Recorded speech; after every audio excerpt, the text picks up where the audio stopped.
بسم الله الرحمن الرحيم كنتم خير أمة أخرجت للناس تعمرون بالمعروف وتنهون عن المنكر وتؤمنون بالله আল্লাহ পাক কুরআন পাকের মধ্যে বলছেন তোমরা সর্বশ্রেষ্ঠ জাতি। কাদের জন্য বলছেন?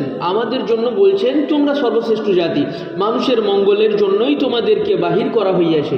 তোমাদের শ্রেষ্ঠত্বের কারণ এই যে তোমরা সৎ কাজে আদেশ করিয়া থাকো ও অসৎ কাজে বাধা প্রদান করিয়া থাকো এবং আল্লাহর উপর ঈমান আনিয়া থাকো। আল কোরআন আল্লাহ পাক আমাদেরকে শ্রেষ্ঠ কেন বলছে? যে আমরা কি করি? আমরা সৎ কাজে আদেশ করি এবং অসৎ কাজে বাধা প্রদান করি। মহতরম বুজুর্গ দোস্ত, যে কারণে আল্লাহ পাক আমাদেরকে শ্রেষ্ঠ বলেছে সেই কারণ থেকে আজকে আমরা দূরে। মুসলমান যে সর্বশ্রেষ্ঠ জাতি এবং সেরা উম্মত বহু হাদিসের দ্বারা উহা প্রমাণিত হইয়াছে। কোরআন পাকেও বিভিন্ন আয়াতে উহার উল্লেখ আছে। উল্লেখিত আয়াতেও মুসলমানগণকে শ্রেষ্ঠ উম্মত বলিয়া ঘোষণা করা হইয়াছে এবং তাহাদের শ্রেষ্ঠত্বের কারণও বর্ণনা করা হইয়াছে। উহা এই যে ওয়ামুর বিল মারুফি ওয়ানহা আনিল মুনকার, অর্থাৎ সৎ কাজের আদেশ ও অসৎ কাজের নিষেধ। মহতরম বুজুর্গ দোস্ত, আল্লাহ পাক যে কারণের জন্য আমাদেরকে শ্রেষ্ঠ বলছেন সেই কারণটি কি? আমরা সৎ কাজে আদেশ করি এবং অসৎ কাজে বাধা দেওয়ার জন্যই আমাদেরকে শ্রেষ্ঠ বলা হয়েছে। কিন্তু আমরা আজ তো শ্রেষ্ঠ নয়, কারণ আমরা মন্দ কাজে বাধা দিই না, সৎ কাজে আদেশও করছি না। তো আমরা শ্রেষ্ঠ থাকলাম কোথায়?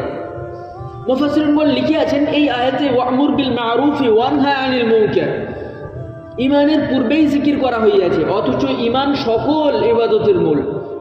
তার একমাত্র কারণ এই যে ঈমানের ব্যাপারে সকল উম্মতই সমর্যাদা সম্পন্ন। বিশ্বত্বের দরুন উম্মতে মুহাম্মদিয়া অন্যান্য উম্মত হইতে শ্রেষ্ঠতর বলিয়া সদন পাইয়াছেন। তাহা হইতেছে উক্ত উম্মতের ওয়ামুর বিল মারুফি ওয়ানহা আনিল মুনকার। অতএব ঈমানের পূর্বেই তাহার উল্লেখ করা হইয়াছে এবং যেহেতু ঈমান ব্যতীত কোনো আমলই গ্রহণযোগ্য নয়, সেজন্য সাথে সাথেই শর্তস্বরূপ ঈমানের বর্ণনা করা হইয়াছে। তবে দাওয়াতের কাজ এই উম্মতের বৈশিষ্ট্য হওয়ার অর্থ এই যে উক্ত কাজের জন্য বিশেষ এহতেমাম ও ব্যবস্থা করিতে হইবে। শুধুমাত্র চলাফেরায় দুই একটা তাবলীগ করিয়া দেওয়াই যথেষ্ট নয়, কারণ এইরূপ মুখতাসার তাবলীগ তো পূর্ববর্তী উম্মতগণের মধ্যেও প্রচলিত ছিল। বিসমিল্লাহির রহমানির রহিম ফালাম্মা নাসু মা যুকিরু বিহি, এই সকল আয়াত উহার প্রমাণ। তবে এই উম্মতের শ্রেষ্ঠত্ব বিশেষ গুরুত্ব সহকারে তাবলীগের কাজ করার দরুনই সাব্যস্ত হইয়াছে। তাবলীগের কাজ করার জন্যই প্রমাণ হয়েছে যে এই উম্মত সর্বশ্রেষ্ঠ।